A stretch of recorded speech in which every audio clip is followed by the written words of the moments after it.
copy operations. The basic function of move copy operation is to move or copy certain entities from one location to another location, and there are different methods to do that. One is translation, other is rotation, third is reflection, which is nothing but using the mirror plane, and fourth is scaling. So the first operation in move copy operation is nothing but translate. There are two things that you can do on entities like geometries. First is either you can move the geometry from one location to another location using these operations, or you can copy the existing entity. You can create number of copies by using these operations. So that is the basic purpose of all these operations. The first operation is a translate operation. So what it asks is what is the value of delta x, delta y and delta z with respect to the original entity. So it will ask you those values here. Either you can provide it in a local coordinate system or global coordinate system, both are possible. So the second operation is nothing but a rotate operation. What you can do is it will ask you the axis, and it will ask you what is the angle of rotation, and then it will either move this entity from this location to another location, or it will create a copy by using this rotate operation. The in rotate operation, in fact, what we need is the rotation axis. So let's have a look at all these two operations in detail, and I'm going to use the basic geometry, which is nothing but a cube. Now if you go to cube is a volume, so I will go to volume in operation toolpad, geometry operation toolpad, and volume button. This is the button which is nothing but move copy operation. So I will click here, that is, so this is the move copy form.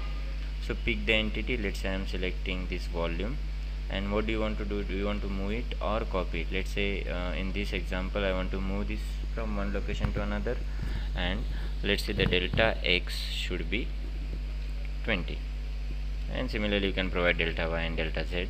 If you say apply, the entity is moved from one location to another location, and now it is located at delta x is equal to 20 as compared to the original geometry. Similarly, I can always create the copies, number of copies. For example, I'll select this volume, and then I'll say copy. By using a translate operation, I can copy at 20. I want to create only one copy. I'll say apply. If you see, new copy is created. Again, the copy, the geometry, the copy is created by using operation translation.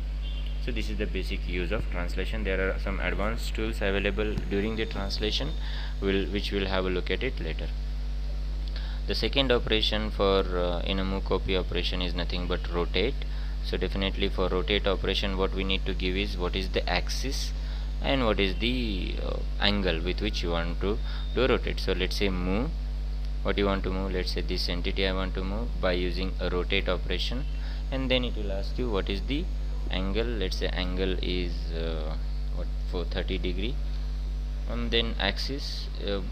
The axis definition in Gambit is generally provided by the vector definition form. We call it as a vector definition form, which will define the vector. So in this case, there are different ways by which you can provide the axis. The first method is using the current coordinate axis which are available, like positive x, positive y, negative x, negative y, and negative z and positive z. Or you can use different things which we'll explore later. Let's say for example, right now I want to rotate this entity along the positive z axis with angle 30. So I want to move it. So if I say apply, if you notice, the entity is rotated with the angle 30. Now similarly I can copy it. Let's say copy, what you want to copy, let's say this entity, and again by 30, rotate operation, I want to rotate it by 30, again define and positive z, apply. And if I say apply, I have created one more copy which is rotated about the positive z axis. If you notice this is rotated about the positive z axis. So this is nothing but a rotate operation. Now let's explore more on this vector definition form. Vector definition form is generally used to define the axis, which will have two things. One, it will have the direction, and it will have magnitude. Sometimes the magnitude will be used, or sometimes it will not be used. So if I click on the vector definition form, so this is a vector definition form. So it will specify what is the start point of the vector and what is the end point of the vector. And now let's say I select positive x, positive z. So if you remember, if you see, it's 0 0 0 to 0 0 1, so it is in the positive x z direction. So negative z, similarly it has changed the start point and end point. Again, if you talk about positive y, negative y, positive x, negative x, so these are the things. It is nothing but method of providing this axis is a coordinate system axis. That is the method. Now another methods are also there. If there is edge existing in your model, you can actually use that edge as the axis. So for example, in this case I can use this edge as the axis. If you see, it has also given the direction, and automatically it has given the start point as well as end point. It has also given start point as well as the end. Fine. So this is along the edge. Similarly, I can select any other edge which I want. Let's say for example this edge, so it has given the axis, direction, start point and end point. The third method, which is there is nothing but two vertices. If I have two vertices in the existing model, I can actually use the line joining the vertex. So start point and then end point. So this is nothing but the direction. This diagonal will be the axis defined, and the distance between these two vertex, diagonal distance between the two vertices will be the magnitude. Similarly, I can use 2 points. It means I can provide the x, y, z coordinate of 2 points. So definitely I have to provide point 1, which will be a start point, and point 2, which will be end point. So the point joining the these 2 points, which are whose coordinates that you have provided, those will be acting as the start point and the end point of your axis. Similarly, you can provide the screen view in the sense, right now whatever the plane that you see, now you can provide a vector in such a way that it is piercing in or out, horizontal, left or right. So you can also use that. So as I said, in some cases the magnitude will be used, and in some cases the magnitude will not be used. For example, if I do a rotate operation, what is needed is only the direction, not the magnitude, because magnitude is provided somewhere in the angle. So you remember, this is nothing but the magnitude with which it is going to rotate. So in this case, whatever magnitude I am going to provide, it is ignored by gambit. It is not going to be considered by gambit. But imagine that you are doing a sweeping operation. For example, I can always create a line by sweeping a vector, by sweeping a particular point in a particular direction. So I can always create the line, or I can always create the line by sweeping the vertex. So if you go to geometry toolpad and then edge toolpad, and if you right click here, there is one option called as sweep. So if you click, now what it will ask is, it will ask you the vertex which you want to sweep and in which direction. So direction can be provided using a edge or a vector. So if I go to vector, again it will ask you the general vector definition form. It will open general vector definition form. Now let's say I want to create it in a positive x direction. So positive x, and here also I have to provide the magnitude, because positive x will only provide the direction of sweeping, not the magnitude, because magnitude will be needed to decide what is the length of the edge which is going to be created. So I can say, let's say 2 positive x, apply, and then I will say apply. If you see the length, the edge is created of edge length 2. Similarly, if I go here, the direction is again positive x, but now this time the magnitude is 10, and if I say apply for this vertex, if you see the edge is created which is of length 10. So in this case, along with the direction, it also needs the magnitude. In some cases it needs the magnitude, or in some cases it ignores the magnitude. For example, in a rotate operation it ignores the magnitude. So again, let's go back to the original discussion, which is nothing but move copy operation. So which is rotate. In rotate operation, what it will ask you is what is the angle by which you want to rotate the entity, and along which axis you want to rotate the entity, and there are different methods of providing the axis. So this is the second method for moving the entity from one location to another, or copying the entity creating the copies by rotate operation. So this is another operation. So this is what I talked about is rotation vector and all the stuff. Now the third operation which is there is nothing but reflect. Again it will ask you the vector, and what it is going to do is it will fit a plane which is normal to the vector, and that plane will act as a reflection plane. For example, if I want to reflect this, again I will say reflect, what you want to reflect, this particular volume cube, I want to create a copy, and then again reflection plane, it is going to ask a vector. So same thing, if you see, it has opened a vector definition form. So now let's say the vector is for example, let's say the vector is positive x. So let's say positive x, and again I will create one copy, say apply. So if you see, it has copied a volume, but if you remember, if you go to this, if you remember, the start point of the vector is 0 0 0, the end point of the vector is 0 0, sorry, the start point of the vector was 0 0 0 and end point was 1 0 0. So start point is 0 0 0, it means the plane itself will pass through the center of this particular volume. So definitely after reflection itself I will be getting the same kind of volume. So what I'll do is, now I will use some another vector. For example, I will say that okay, age, and I will use this age, so that this will be a start point and this will be an end point. I will say apply, and then again what you want to reflect is this. If you see, now what it has done is, we have selected this age as the vector. So what it has done is, it has fit a plane which is normal to this vector at this point, at the start point, and then it has reflected all the geometry. So this is the way it works, reflect operation works. What you have to provide is the normal vector, is a start point as well as the end point, and what it will do is, it will fit a plane which is normal to the vector that you have provided and passing through the start point, and that plane will act as a reflection plane, and then it will reflect the geometry. So that is nothing but reflection or mirroring the geometry. The last operation which is there is nothing but scaling.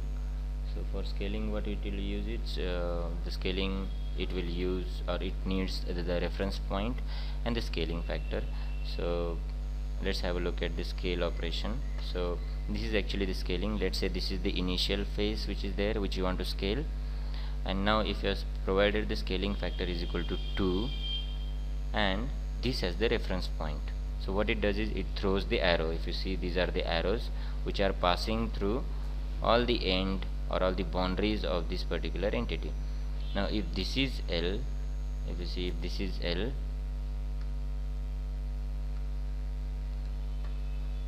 if this is equal to L, then this will be equal to 2L. Similarly, if I provide the reference point which is a part of the geometry, for example, in this case, in fact in this case, at the time of scaling, it will also do a translation. If you see, this entity is located at some different distance as compared to this entity, but if my reference plane or reference point is somewhere here on the geometry itself, then definitely it will not do the translation, but it will do only scaling. So again, if you see, it has thrown the arrow from this point passing through this point, and then it has done the scaling. Similarly, this point, the arrow passing through this point, arrow passing through this point, and this point, same thing. So there is a effect. This is the effect of the reference point along with the scaling factor. Similarly, if the reference point is not there on the geometry, along with scaling, it will also do the translation. So again, just remember the arrow concept. It will throw the arrows or rays passing through these boundaries, and then if this is equal to L, this will be equal to 2L. This distance will be 2L. Fine. So this is what it will ask you. So let's have a look at the scaling. Now if I want to scale, for example, what it will ask you in scale operation, let's say I want to move this, which entity I want to move. Let's say I want to move this entity with scaling factor, let's say 2, and my reference point is 0 0 0. Now this is one drawback, limitation of this scaling operation, because it will not ask you the vector, it will directly ask you the coordinates of the reference point, which is a bit difficult to find out. So what I'll do, I'll go to this geometry vertex and I'll say summarize vertex. So I'll give, let's say this is my reference point, I will click on this, then apply. If you see here, it will give what is the coordinate. So the coordinate of this vertex is 5, -5 and 5. So that I can use as the reference point. It was 5, -5 and 5. So again move copy.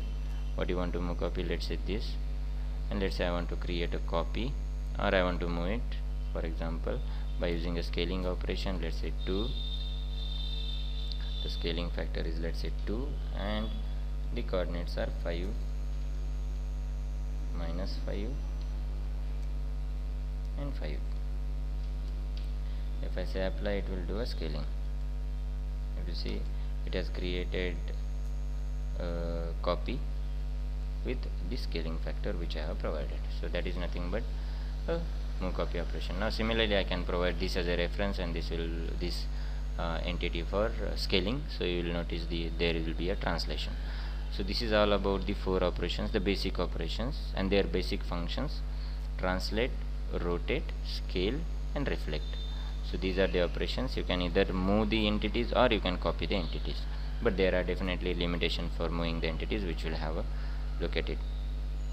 So moving lower and upper topology, what do I mean by that? What do I mean by lower and upper topology is nothing but this.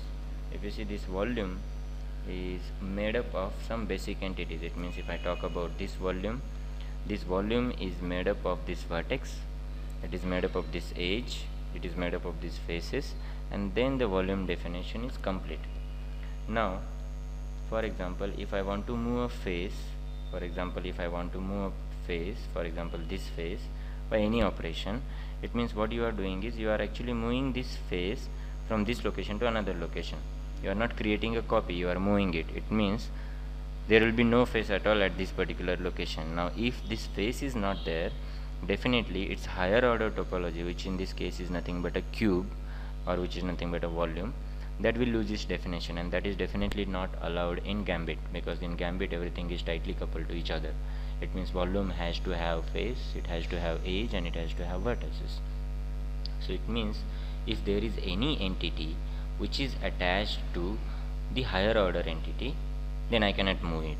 That is the basic thing. So what I can do, if I want to move, then I can say whatever the entities which are connected to this entity, higher order entity, in fact it means whatever the volumes which are connected to this face, along with moving this face you also move the volumes, and that is specified somewhere here. That is nothing but connected geometry. What do you want to do with the connected geometry? Even if I am saying that move this face with delta x10, I have activated connected geometry and I have said apply.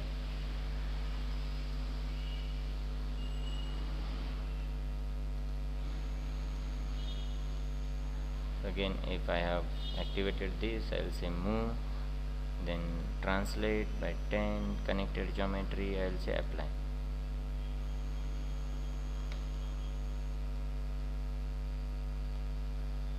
I guess there are multiple copies which I have created, so I will say reset, create a brick, and again I will say this face, and move the connected geometry is also apply. If you see, that volume is also moved from one location to another location. Now if I don't activate this connected geometry, and if I am trying to move this face, definitely Gambit will give some error. It is saying that if we go here in transcript window, the entity cannot be transformed due to it being connected to another entity or having higher topology, and that is the case. It has a higher topology which is nothing but volume. So definitely Gambit will not allow you to destroy or to change or to make the entity definition invalid. In this case, if I move the face, definitely volume definition will be invalid, so it is not allowed in Gambit. Similarly, if I want to move this edge, for example, if I want to move this edge, I cannot move this edge unless and until I say connected geometry. So because this edge is a part of a face, if I move this edge, that face will lose its definition, and definitely this volume will also lose its definition. So this is not allowed, but I can always say connected geometry, and again I will set 10. So all the other entities, all the higher order topologies will be also moved along with that. So if you notice this, it is also moved along with that. So this is one thing if we are using move operation. But if you are using copy operation is nothing but what? I just want to create a copy of this. I don't want to change, or I don't want to move this. It will be at its original position, but I just want to create a copy of it. So I can always do it.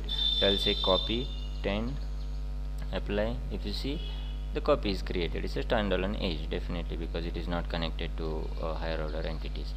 So copy is always possible. Doesn't matter is it connected to higher order entity or not, but move is not possible because it will lose its definition. So that is the concept behind move and copy operation. What happens to the higher order entities? Now if you talk about the lower order entities, the lower order entities will be always moved with the higher order. It means if I move this volume, I can always move this volume because there is no higher order entity connected to this volume. So if I say move, and then if I say for example 10, if you notice along with this volume their faces are also moved, their edges are also moved, and the vertices are also moved. It means the lower order entities are always by default moved, but the higher order entities, if you want to move them, you have to activate this connect geometry. That is the concept behind move and copy operation. So this is what happens to lower order topologically connected entities. They are always moved, but if you want to move the higher order entity, then you have to activate this higher order entity here in the form. So that is the concept. If you want to create a single copy, it requires what is to be copied, and it requires how many number of copies to be created. If you want to create a single copy, then the reference entity will be always the original entity, but if you want to create the multiple copies, then the reference entity will be changed. It means, let's say I want to create 2 copies of this cube. Now at the time of creating the first cube, what it will do, it will use this as a reference, and then it will use whatever the delta x, delta y, delta z you have provided, or whatever the theta that you have provided. While creating the second copy of the volume, what it will do is it will use the first copy as the reference, not the original one. So again, if you remember, if you notice, delta x between these 2 entities and the delta x between these 2 entities will be one and the same. It will not be different. So that is the concept of multiple copies. Same thing happens for any other operation. In case of multiple copies, more than one copies, it always uses the recently created entity as a reference. That is the concept behind multiple copies. So copying lower order topology, they are connected, are by default copied. The lower order entities are by default copied. The higher order entities, you have to activate the connected, so then only they will be copied. Now there is only one more concept, and which is very important at the time of copy operation. For example, let's say I want to create a copy of this face. For example, let's say I want to create a copy of this face. Let's say I want to create a copy of this face by some translate operation, and 10. Now what is the fundamental meaning of creating a copy? It means if I create the copy of this face, geometrically the copy will be same. It means the geometry of this face is same as the geometry of this face. The number of edges on this face and the vertices on this face are same as number of, so it is topologically similar as well as geometrically also similar. So many times what happens is we cannot directly go for a volume mesh. We have to do a face mesh and edge mesh to have a better control. So at the time of creating copy, it means you are saying that you want to create a copy, you are giving that command in Gambit. It means Gambit understood that as user is creating a copy, it means the copy is geometrically and topologically same as that of original geometry. Now what it does is, at the time of creating copy, it also helps you, or it allows you to link them for meshing. It means what I have to do is I have to spend a half efforts. If I have 2 copies, I have to spend half effort to mesh the original geometry. The copied geometries will be automatically meshed. It means I need not to spend again the same time, I need not to repeat the same efforts to mesh the copy which I have created. So how that can be done is, if you go to move copy operation, and let's say I am copying this. Now here if I activate copy, it is not there in move, because move geometrically there will be only one entity. If you activate copy, then if you see at the bottom there are three things coming up: copy mesh linked, copy mesh unlinked, and copy zone types. So copy mesh linked, what it will do is, it will create a link between the original face which is here and between the copy. It means now those two faces are linked for meshing. It means even if I am meshing any of these two faces, both will be meshed. For example, if I say mesh this, and if you see this face is also meshed, it means they are somehow linked for meshing. So what I have to do is I have to spend only some efforts to mesh this properly, and if I make sure that there is a good quality mesh on this face, automatically the same kind of mesh will be created on the face, because they are linked for meshing. And we can always create that link at the time of copy operation itself. So if you go to move copy, so what I mean to say is, like, again I will create a copy, and then you have to say copy mesh linked. It means you have to create a copy and you have to link these two faces for meshing. That is the meaning of copy mesh linked. Now another case is, what I want is, let's say for example there is a mesh. For example, let's say there is a mesh on this face. You have taken some efforts to create a good mesh on this face, and now you want to create a copy. Now what you can do is, you can just, the first time when you are creating a copy, you can copy the mesh on the other face. But next time what you want is, they should be independent for meshing. It means next time I want to have a different strategy on the copy which I have created, different meshing strategy. So in that case what you can say, copy mesh unlinked. It means you copy a face, along with copying a face you copy a mesh also, and then you unlink them, don't link them for meshing. It means next time I want to create some different kind of mesh on all the copies which I have created. So I'll say apply. If you notice, it has copied the face as well as the mesh on the face. And now if I go to mesh, face mesh, and if I go to this, then I can create some different kind of mesh on that. They are not linked, they are not at all linked for meshing. But what has been done is, the first time when you are going to create a copy, it has created a copy of geometry of the face as well as the mesh on that face. That is the only thing which is done. Similarly, there is, like, let's say I have assigned a wall type of boundary condition on this face. At the time of creating a copy, I can always copy its boundary condition also on the copy which I want to create. So again this, and here you have to say copy zone types, which is nothing but it will also copy the boundary condition. So these are three advanced tools, or very good tools available in Gambit at the time of creation of a copy. So they are in fact available for all the operations, but you have to activate copy. In that only they will be accessible, and it makes a lot of sense. Translate, reflect, rotate, any operation you do, if you activate copy, they will be available. If you activate move, there will be only connected geometry available. So this is all about the move copy operation. So as I said, copy mesh link, they will be linked. You change any of this face mesh, all these four face mesh will be changed. You can also link volumes at the time of copying volumes and all. So copy mesh and zone type copies mesh information and does not links the copy with the original entity. If you activate copy mesh and link, it means it will only copy this mesh. If there is a mesh on this original face, it will only copy the mesh as well as the face, and they will be unlinked. It means next time you can create some different mesh on this face. Similarly, you can copy the boundary conditions, like wall type of boundary condition and all. You can copy that also, which is nothing but copy zone types. So this is all about move copy operations. There is also a align operation, which is very useful if you want to align some entities to each other. So it means if I have for example, I will create two cubes which are not aligned to each other. So I have created this cube. Now I will scale this cube. For that I want to have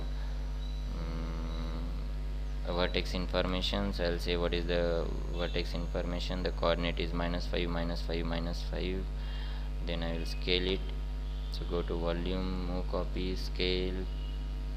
So I will say create a copy by using scale this, and that is -5, -5, that should be -5, -5, and -5 is my reference point. So I want to actually reduce it, so 0.5. so I have scaled it. Now what I'll do is I will move it in negative negative z direction or positive x direction by some quantities. Again, say move copy. I'll move it to some other location, and let's say I want it at 20 in positive x, and move it. So I got this. Now I want to rotate it, so I'll rotate it, move copy. I want to use align operation, so I should make sure that those planes are aligned first time before using that operation. So I'll use this, and I will say rotate. Angle should be, let's say, 30 degree, and axis definition should be 2 points or 2 vertices, and the start vertex should be this vertex, and end vertex should be this x. I want to rotate it diagonally, so I'll say the start vertex should be this vertex, and end vertex should be this vertex, and say apply, and apply. So it is rotated. Now no face is aligned with any of the original faces, any of the original volume. So this, in fact, this face and these faces are not aligned to each other. Now let's say I want to align these two entities, and let's say I want to align these two entities. So align is nothing but a combination of translate and two rotate operations. So the first translate operation, for example, what is the align operation? Let's have a look at it. So align operation is nothing but a combination of translation and rotation. So this is the entity which I want to align with this entity. So first what it will do is it will do a translation. So I have to select two vertices which will act as a translation vertices. Once it has translated, this will be the position. Then I have to do one rotation to make sure that this line is there, and then I have to, this line is these two lines are collinear, and then I have to do one more rotation to make sure that they are coplanar. So one translation operation and two rotation operation. So according to that I have to provide the vertices. In this case, again I will say, okay, what you want to align. Let's say I want to align this volume. What is the start vertex? Let's say this is the start vertex pair. What is the end vertex or first rotation vertex pair? This is the first rotation vertex pair, and this is the second rotation vertex pair. If you see, if I do that, things are aligned to each other. So this is the way the align operation works. And there is again same thing like connect geometry. Now at the time of alignment, it also has an option for scaling, in the sense, if dimensionally if the two entities are different, the scaling can be done. For example, in this case, again in this case, if you want to visualize it, like this is the start vertex first pair, this is the first rotation vertex, and this is the second rotation vertex. After that, this alignment will be done. Along with that, there is option of aligning the connected geometries. It means if this face, let's say I want to align these two faces, if this face is a part of a volume higher topology, it will also take that higher topology along with it if you say connected geometry. So that is meaning of connected geometry.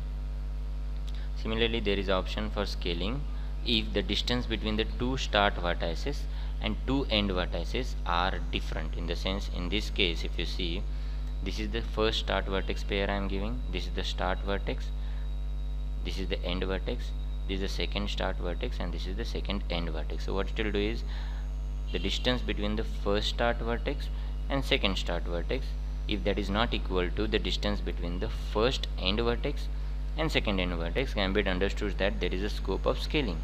Now at that time only it will internally do that calculation, and it will activate the scale.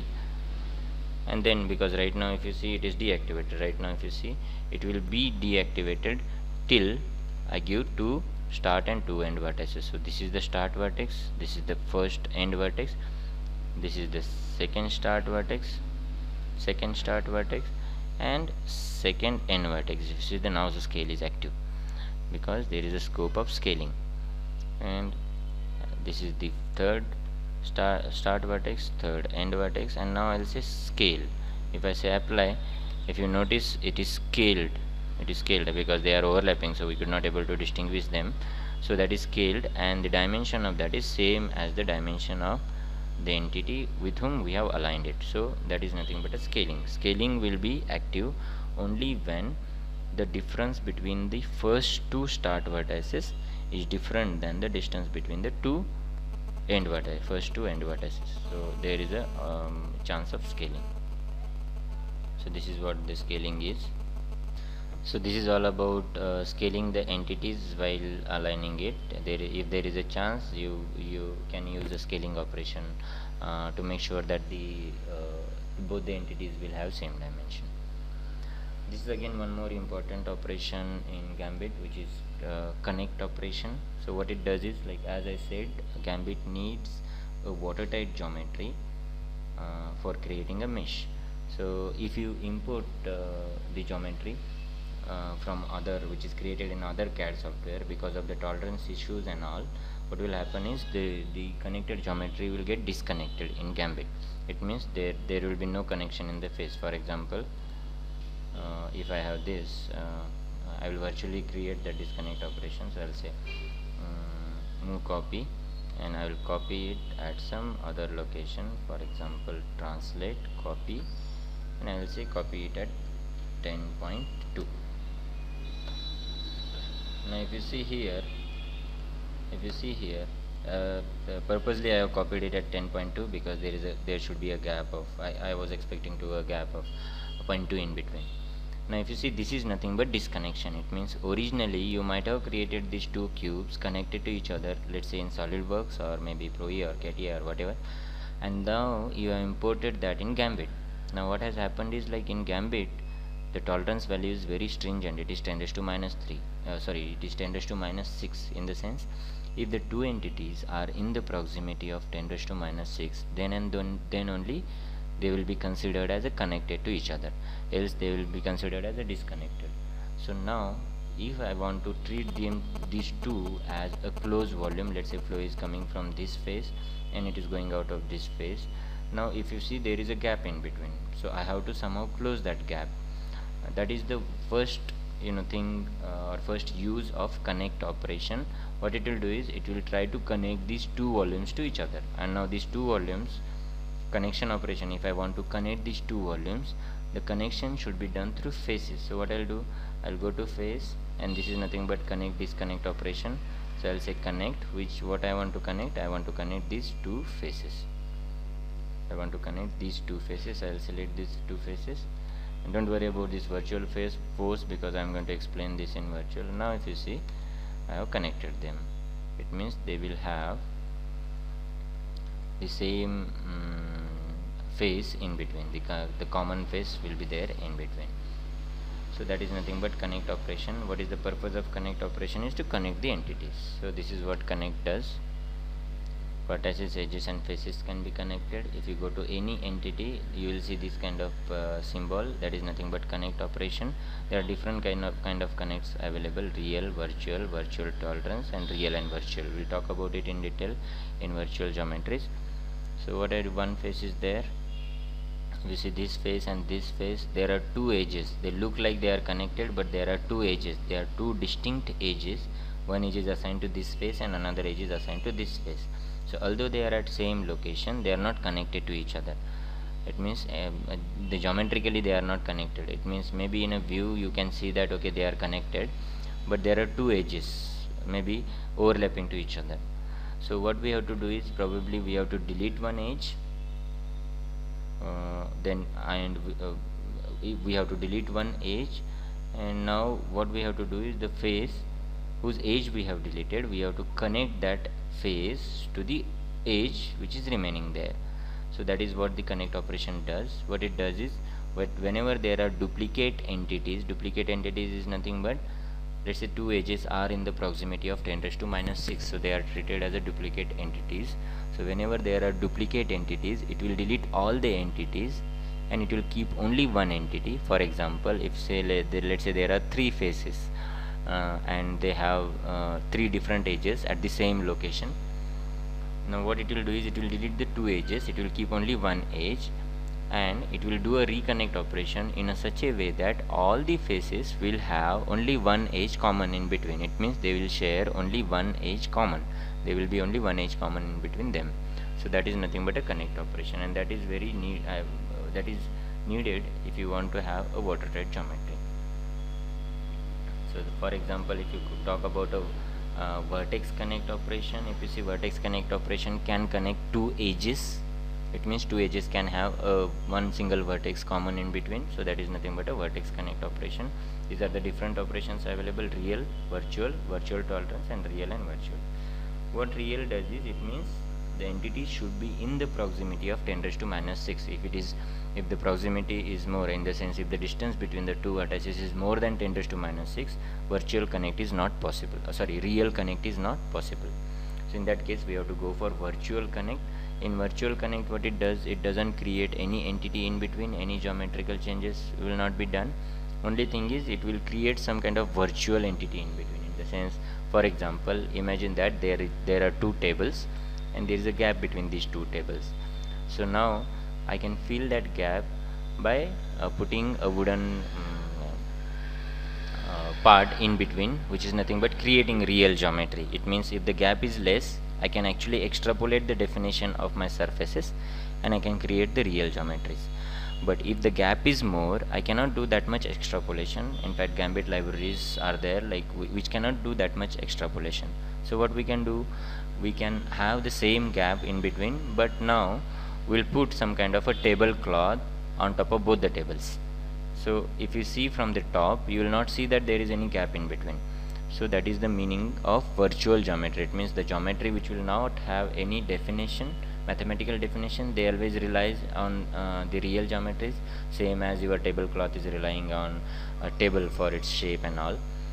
And whenever you and whatever you see is nothing but a tablecloth. So whatever we see in geometry is nothing but a virtual geometry, as well as whatever the meshing algorithms which are there, they will evaluate only the geometries which are there in the foreground of the model. We call it as a foreground of the model. So virtual geometries are very useful in case of cleanup and all. And this connect operation is nothing but whenever there is duplicate entity available, duplicate entity will be there, what it will do is it will delete all the copies, it will keep only one, and then it will do a reconnect operation or reconnection, so that all the entities will have the same vertex or a edge or a face common in between. That is nothing but connect operation. So vertex connect, there are different operations available: real, virtual, virtual tolerance, real and virtual. We'll have a look at it in virtual geometry lecture. So this is what I mean to say.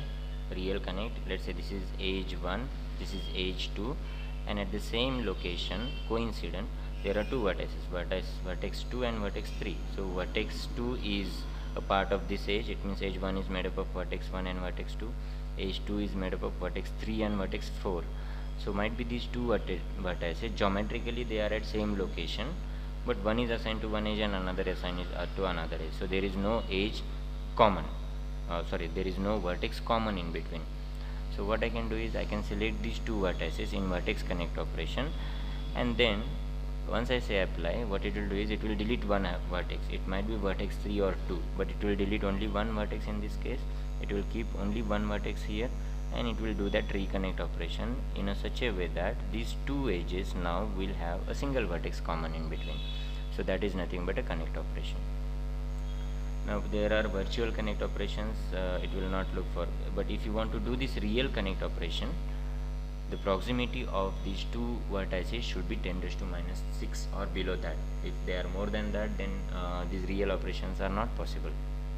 That is why we have something called as virtual operations, which we'll have a look at it later, the virtual connect operations and their use. So for example, like if there is a gap between these two vertices, I cannot do a real connect. So what I can do is I can always do a virtual connect. So there are some options like what will be the shape of the new edge, and what will be the position of the new vertex and all. So that is always there. As we have seen that there is a connect operation, there is also disconnect operation, in the sense if these two faces are sharing a common edge between, and if you want to disconnect them, it means if you want to, let's say, delete this face, or let's say actually delete is possible, but let's say you want to create a non-conformal mesh for, let's say, some problems like a sliding mesh or something like that, then in that case there should be different edges between these two faces, then and then only I can create non-conformal mesh. So disconnect operation is exactly reverse of connect operation.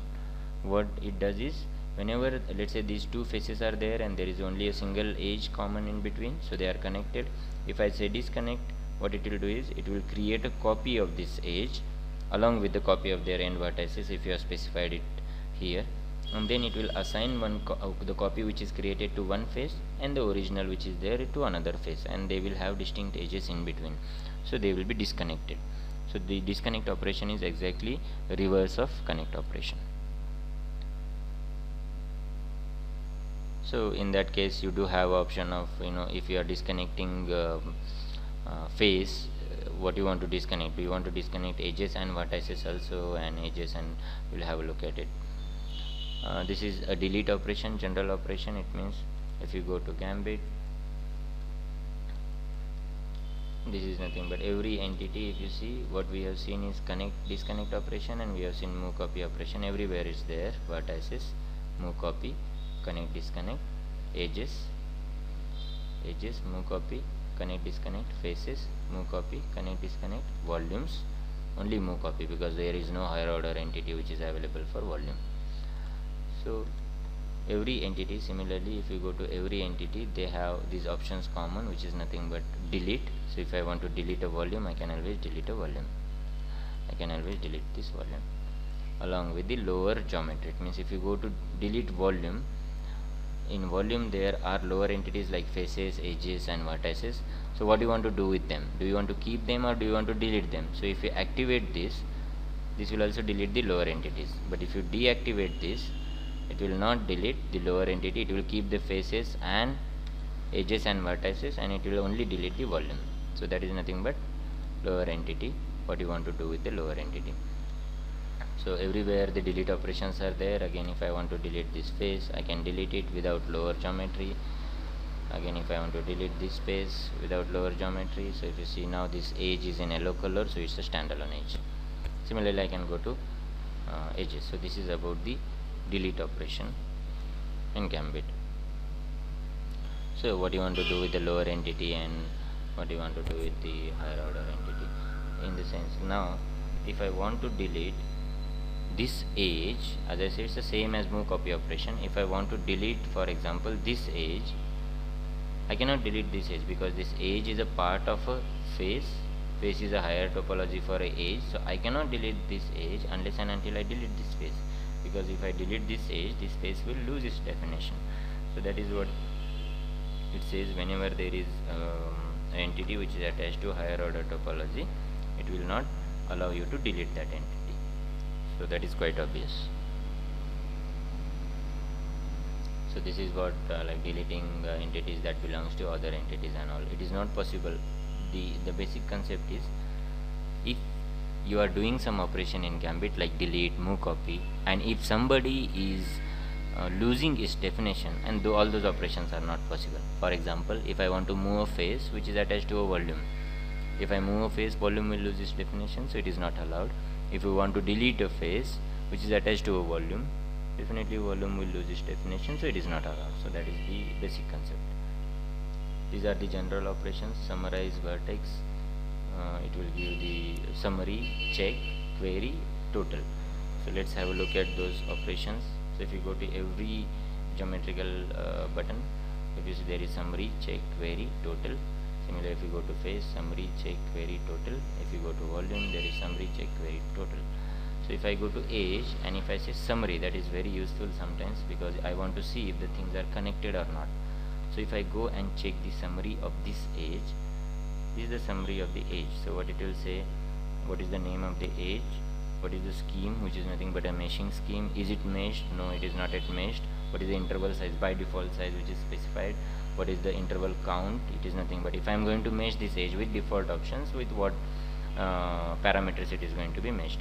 Now it will also have information about the vertices. Vertex 14 and vertex 15, they are the start point and the end point of the edges. Now if you see, this is very important in the sense it will tell you this edge is a part of how many faces if the faces are connected to them. So now it is showing me that this edge is a part of two faces, face dot 9 and face dot 8. It means this edge is a common between these two faces. It means these two faces are connected to each other, and that is the most important information that you can extract in a summary. Similarly, it will tell you what is the centroid, and then what is the bounding box of that, and what is the arc length. If somebody is interested in the length of the edge, it will also tell you arc length. So this is nothing but the summary of edge. Then there are checks that you have to do, like one is topological check, which will check how the things are connected, is the information is consistent. Geometrical check is nothing but if there is a real edge, is it have a mathematical definition and all. So if any entity is failing for a check, it means there is some problem, you have to repair that. So it has to give a result as 0 out of 1 edges failed. So 0 out of all the edges failed for check. So that is what the message need to be given if you want to go for meshing. So this is nothing but check. Similarly, you have query. Query is generally used to correlate between the label and the edge. So if I click here, if you see in the graphics window, the edge is colored in red color. It means the edge, it means that the name of this edge, name of this particular edge is edge.6. That is the meaning of this. Along with that, you can also activate the label at the time of query. This will actually help you to correlate between the labels and the, because generally we'll use the default naming schemes which is there in Gambit. So this is nothing but query. This total is nothing but it will tell you what are the total geometrical entities and meshed entities. If I say total, right now geometrically there are 0 groups, 1 volume. One volume is there. Where is that volume?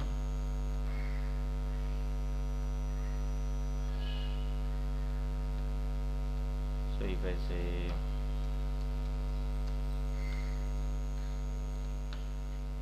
now if I say total,